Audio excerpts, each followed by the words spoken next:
I think one of the things that fascinates me about you is that I kind of love that you've always kind of done the opposite of what YouTube recommends. I mean, you do a lot of what YouTube always says you should do, but you don't really ever have the flashy thumbnails. You don't have any kind of clickbait titles. You don't have any calls to action. I'm going to bet you've never asked anybody to like and subscribe to your Yeah, channel. yeah. But also you've racked up like 1.7 million subscribers by just kind of doing it your own way. And I mean, but at the same time, I have this feeling that you're really keyed into analytics and just know what works for your channel. And I really like that. And just tell us a little bit more about your approach to YouTube.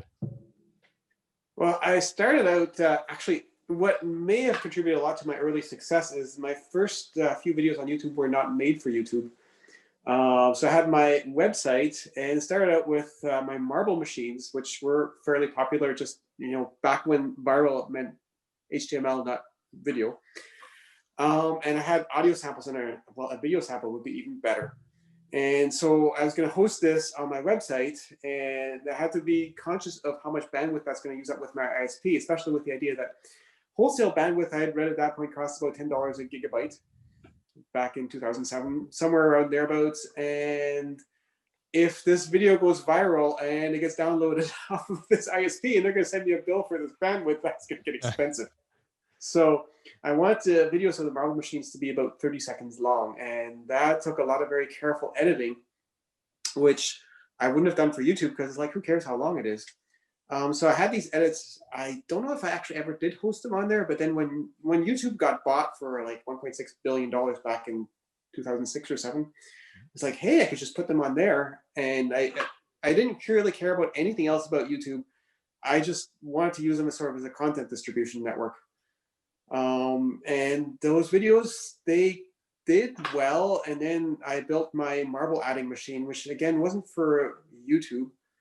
And that one actually was one of my first viral hits that actually also involved a YouTube video where overnight it seemed to have gotten 80,000 views, which at the time was just unbelievable that something should get that many views in a day. So that was one of my first sort of viral hits, the marble adding machine, which was designed to go viral. And it actually did, because I figured that might be a popular sort of thing. But the marble machine videos, because they were edited so short, I think that sort of really struck, kind of hit the YouTube algorithm in just the right way. Because, at the time, remember, everybody's like, oh, I'm making a movie. Let's add credits to the end. I am the producer, the executive producer, the talent, the this, the that. Yeah. So it was just straight to the meat. And those, like, for a while, the marble machine videos were getting like 8,000 views a day. We're talking back in 2010, which YouTube was a lot smaller back then. Yeah. So that was huge. Yeah. And if you were looking for any sort of Rube Goldberg contraption, like that would come up in the suggested videos. So that really gave me an early boost. And those marble machine videos, like nowadays, they're not getting very many views anymore because YouTube, like what really works on YouTube has really changed. But they certainly gave me that initial sort of boost. What did that look like as far as subscribers are concerned? Because this is really early on and you weren't putting in calls for, subscribe or like the video.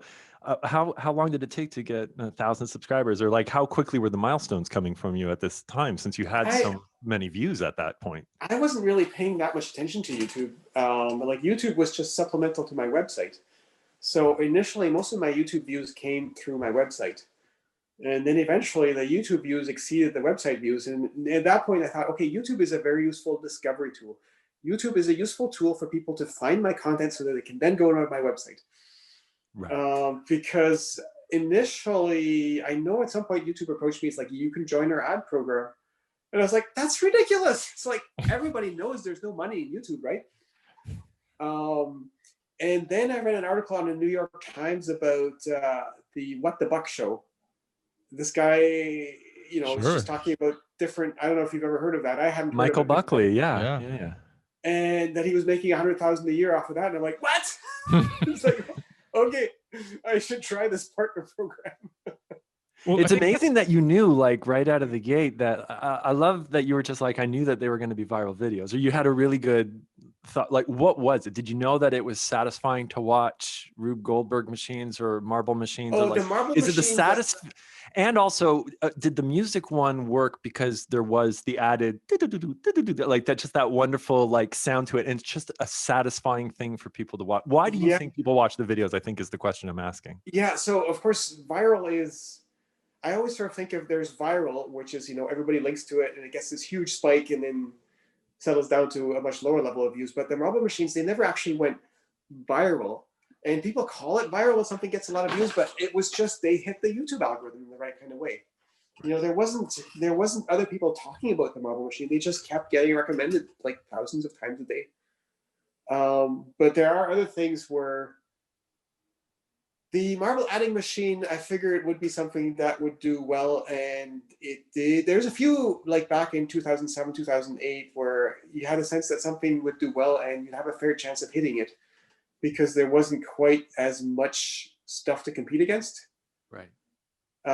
Nowadays, he's like, I'm going to make a viral video. It's like, forget it.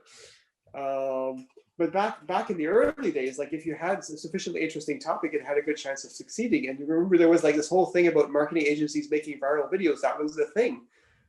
You don't hear about that so much nowadays. I mean, I'm sure they still try, but it's just the standards of what should go viral. Like people have become so jaded that it's very hard to hit that sort of spot where something goes viral.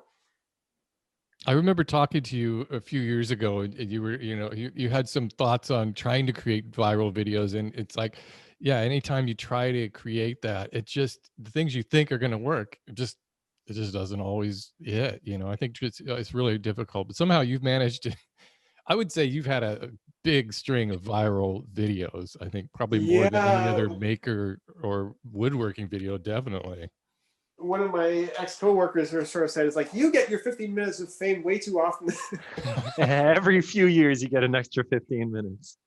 Yeah. How do you pivot from doing that? So now you have something that works. How do you not get locked into doing that over and over and over again? How did you like, oh, now I want to do something else? I was looking at your channel and you upload family games nights videos, and here's me clearing the snow, and here's me repairing a bridge, and you have a wonderful, just like it's just an outlet. You just throw stuff out there, and it almost seemed like you didn't get too wrapped up in, hey, this is what works. Well, that was early on, certainly, and especially my second channel, that was just about various random stuff. I sort of turned it into more of a public channel later.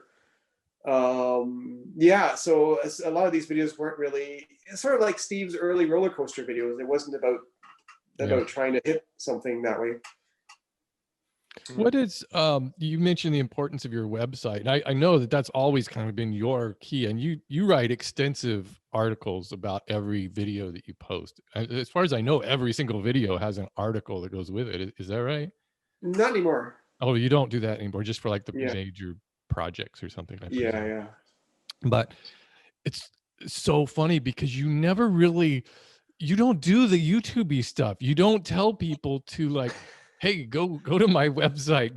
You don't have those calls to action, which I find really fascinating, that your channel is so big and you get so many views. And even like, I guess the name is Wood Gears. I don't think I've ever heard you say Wood Gears on YouTube. I think I've said it a few times. Have you? I'm sure you early on. Early on, I would actually mention that sort of thing, but but not so much lately. Hang on, I gotta plug in an extra heater here. It's cool in this room.